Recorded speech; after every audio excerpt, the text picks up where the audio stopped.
Hey guys, welcome back. So, as I promised, I would eventually bring you the really fast Exodia deck that I built. So here it is right now. This is the typical deck structure. I sort of used the idea from two different Dragon Exodias, using the Tune Table of Contents with Blue Eyes and Hand Destruction idea, and the Cards of Constants Trade-In Tuner idea. And also, I forget who it was that I saw, but they were using Magical Stone Excavation. I was like, you know what? That's actually a really good idea. That way you can run just 2 Dark Factories, and you can always get one back if you need it. Or, and I've done this before also, I've gotten back Pot of Avarice. That way, in case the head goes to the grave, because I use card destruction, which is really good because it's if you've got dragons in your hand, you discard them, and then you get Super Rejuvenation, you draw a lot of cards. Then you can always get back the head of Exodia using Pot of Avarice, plus 2 cards. So it's really good for recycling monsters. This is a really fast deck. I've got 3 hand instructions because it's a quick play. It's really good for being able to play at your end phase when you chain it to like something like Super Rejuvenation, or if you just have cards that you really don't want and you want to draw 2 new cards. It's really good for that. I'll show you a couple of examples. Unfortunately, in this video, I've got my old deck for some of the clips that I was using. The only difference is I was running 3 Swift Scarecrows, and in place of one of the hand destructions and something else, I can't remember. But the whole objective of this deck is to FTK. However, you're not always going to be able to FTK. That's the reason why I'm running 3 1-daves of peace. If you can draw into a 1-day of peace, that is your primary goal. That way you can save yourself for that turn, because this deck does not summon any monsters. At least you shouldn't if you're playing it right.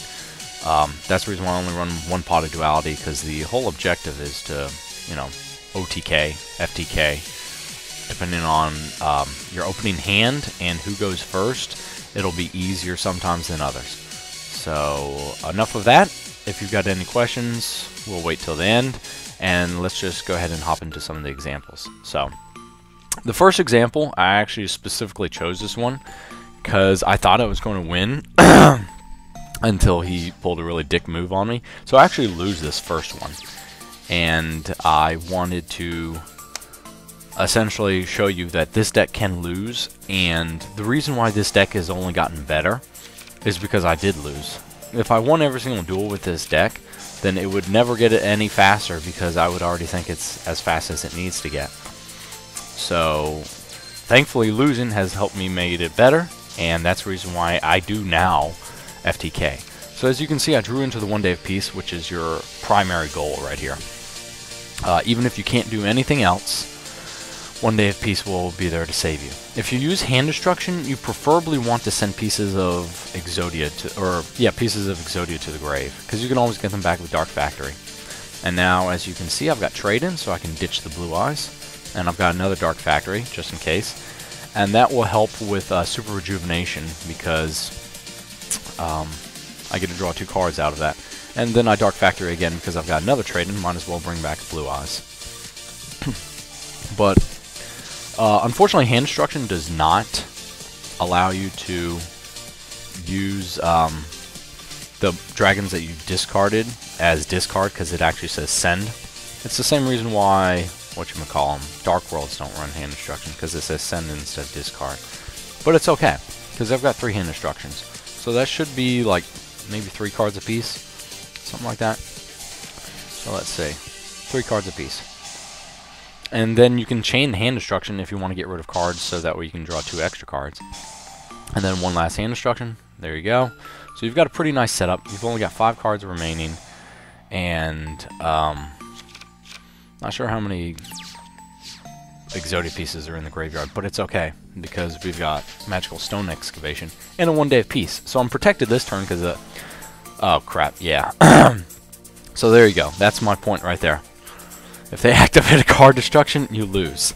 So you don't want to play too fast. Sometimes 3 Super Rejuvenations actually kills me, because Super Rejuvenation does actually cause you to draw until you draw the number of cards that you discard, or the number of dragons that you discarded. So if you don't have enough because you miscalculate, you will lose because of it.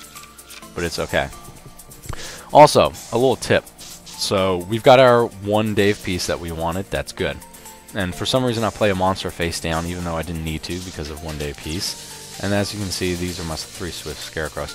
If you play cards of consonance, you want to use White Stone of Legend over, what's his face? Flamvell Guard every time, unless you already have a Blue Eyes in your hand. And that's because of trade-in. If you get a trade-in, like if you draw the 2 cards and you get a trade-in, then that's an extra 2 cards plus.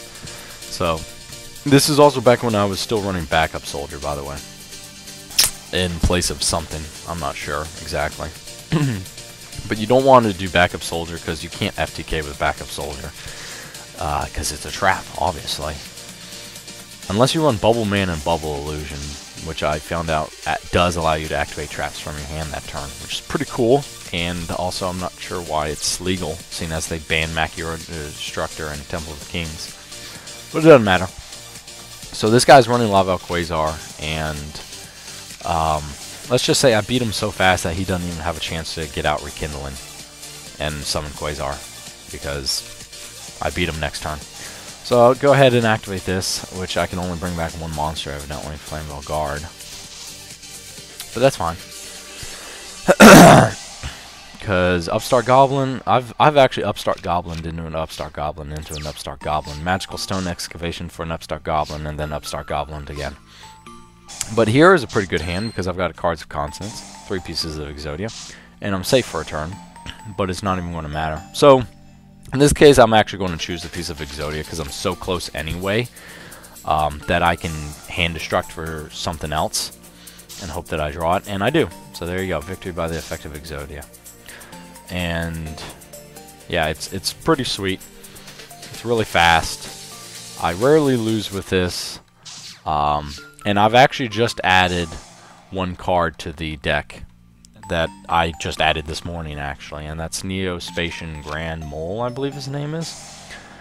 Oh, and so here's the tune table of contents before I go into the Grand Mole. The whole reason why I do that is because, for instance, I had a trade-in right there. I can tune table for a tune table for a tune table, filter my deck, draw the Blue Eyes Toon Dragon, and get a level 8 monster that will allow me to use a trade-in, because I do a lot of the times have trade-in, which is good. And then Pot of Avarice, refilter, and hopefully draw 2 more cards, because I've got Rejuvenation anyway. So, okay, well, actually I couldn't do anything, but yeah, so I can still Rejuvenate though, which is good. And look at that, yeah, see, I drew a trade-in, which is good. And if I had a Flamvell Guard in the grave, I could, you know, use Dark Factory on that, bring it back for cards of consonance. That's the reason why you use Flamvell Guard, is 1, he's a dragon tuner with less than 1,000 attack for cards of consonance. 2, he's a dragon for super rejuvenation. And 3, he's a normal monster for Dark Factory, so that way he can be a target. So there we go. That was actually a really lucky draw right there. Cards of consonance, and then trade in again. Trade it in. And then I can bring back 2 pieces of Exodia. Oh, shit, that's game. Okay. Yeah, so there you go. And I didn't even have to use Pot of Duality, but it was an option if necessary. So that was actually pretty fast. That was 3 turns. I think these get shorter and shorter, except for this one. This one took me... This took my 3rd turn to win, but that's because I LTK'd, which means last turn killed. Which means I drew all the way until my very last card. See, White Stone of Legend brings out Blue Eyes, which is really nice. So that way I can trade in. And this is going to bring out Blue Eyes Toon Dragon, so I can trade it in, which is really nice. Draw 2 cards because of it. But yeah, so I drew all the way, and there's the 1 Dave piece. That's what you really want out of this. So I drew all the way until I had 1 card remaining, and it turns out it was the head of Exodia. And I'll show you that later. 1 Dave piece. You always want the 1 Dave piece, if possible. You never want, when you're using Pot of Duality in this deck, like I said before in my previous Exodia video, you never want the piece of Exodia, because it's just a dead card in this deck. You don't want the pieces of Exodia until you start like super rejuvenating into those pieces of Exodia. So, bring back cards of consonance. Try to go again, and that's it. I'm not going to waste my Pot of Avarice yet. I don't even know if I can activate my Pot of Avarice. Usually if you can, you should. Because you can always get Pot of Avarice back using Magical Stone Excavation if necessary. Say they send your Head of Exodia to the grave. So, 1 day of peace, because that's the smart thing to do. That was a very lucky draw, so that's good. And then you've got Magical Stone Excavation. So, now I can Pot of Avarice. Ooh, excuse me. So, this is a very fast deck, because this is only the 4th turn. This is my 2nd turn, but this is the 4th turn. Draw another one, Cards of Consonance, very nice. And, wow, I actually had a Blue Eye still in there. And then bring them back. And then hand destruct, I believe. Did I hand? Oh, I didn't hand destruct. Interesting. Okay, whatever. So, oh, yeah, I remember this. I was hoping, because I knew the Head of Exodia was somewhere in there. I even activate 3 Super Rejuvenations to do this. And chain with a hand destruct to get rid of 2 useless cards, and I still didn't draw it. And I was like, damn it. But I activated a 1 day peace, so I'm safe. And I still have 1 more 1 day peace, even though my next, my next card is obviously the Head of Exodia.